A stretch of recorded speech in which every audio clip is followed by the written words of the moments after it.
ओम नमो भगवते वासुदेवाय। श्रद्धालु भक्तों, श्रीमद्भागवत महापुराण के 10वें स्कंद के पूर्वार्ध के 27वां अध्याय के अंतर्गत श्री कृष्ण का अभिषेक का वर्णन करूंगा। इसके पहले 26वां अध्याय समाप्त हो चुका है। जहाँ तक आप कथा श्रवण कर चुके हैं उसके आगे का प्रस्तुतिकरण करता हूँ। श्री सुखदेव जी कहते हैं, परीक्षित, जब भगवान श्री कृष्ण ने गिरिराज गोवर्धन को धारण करके मूसलाधार वर्षा से बचा लिया, तब उनके पास गोलोक से कामधेनु बधाई देने के लिए और स्वर्ग से देवराज इंद्र अपने अपराध को क्षमा करने के लिए आए। भगवान का तिरस्कार करने के कारण इंद्र बहुत ही लज्जित थे, इसलिए उन्होंने एकांत स्थान में भगवान के पास जाकर अपने सूर्य के समान तेजस्वी मुकुट से उनके चरणों का स्पर्श किया।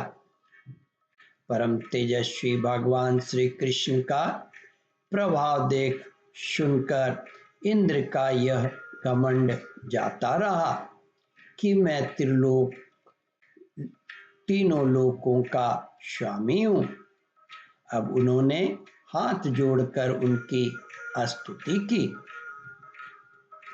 इंद्र ने कहा, भगवान, आपका स्वरूप परम शांत, ज्ञानमय, रजोगुण तथा तमोगुण से रहित एवं विशुद्ध, अपाकृत, अप्राकृत सत्वमय है। यह गुण के प्रभाव रूप से प्रतीत होने वाला प्रपंच केवल मायामय है, क्योंकि आपका स्वरूप न जानने के कारण ही आप में इसकी प्रतीति होती है। जब आपका संबंध अज्ञान और उसके कारण प्रतीत होने वाले देहादि से है, परंतु उसके कारण प्रतीत होने वाले देहादि से है ही नहीं, फिर उन देह आदि की प्राप्ति के कारण तथा उन्हीं से होने वाले लोभ क्रोध आदि दोष तो आप में हो ही कैसे सकते हैं।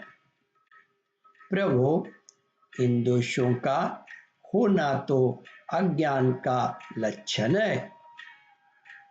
इस प्रकार यद्यपि अज्ञान और उससे होने वाले जगत से आपका कोई संबंध नहीं है, फिर भी धर्म की रक्षा और दुष्टों का दमन करने के लिए आप अवतार ग्रहण करते हैं और निग्रह अनुग्रह भी करते हैं।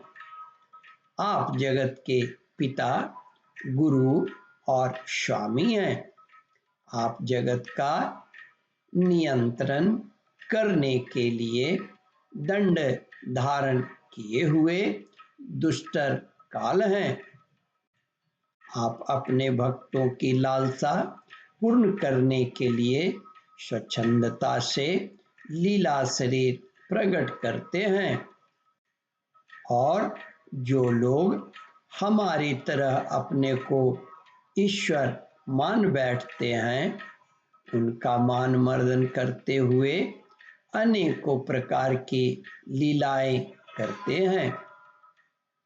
प्रभु, जो मेरे जैसे अज्ञानी और अपने को जगत का ईश्वर मानने वाले हैं, वे जब देखते हैं कि बड़े बड़े भय के अवसरों पर भी आप निर्भय रहते हैं, तब वे अपना घमंड छोड़ देते हैं और गर्भ रहित होकर संत पुरुषों के द्वारा सेवित भक्ति मार्ग का आश्रय लेकर आपका भजन करते हैं। प्रभु, आपकी एक एक चेष्टा दुष्टों के लिए दंड विधान है। प्रभु, मैंने ऐश्वर्य के मत से चूर होकर आपका अपराध किया है, क्योंकि मैं आपकी शक्ति और प्रभाव के संबंध में बिल्कुल अनजान था। ओम परमात्मने नमः। श्रद्धालु भक्तों, इस कथा को ध्यान पूर्वक श्रवण, मनन और इसका चिंतन करें। इस कथामृत का रसास्वादन अपने बंधु बांधवों को भी करावे। इस वीडियो को शेयर और सब्सक्राइब करें। ओम परमात्मने नमः।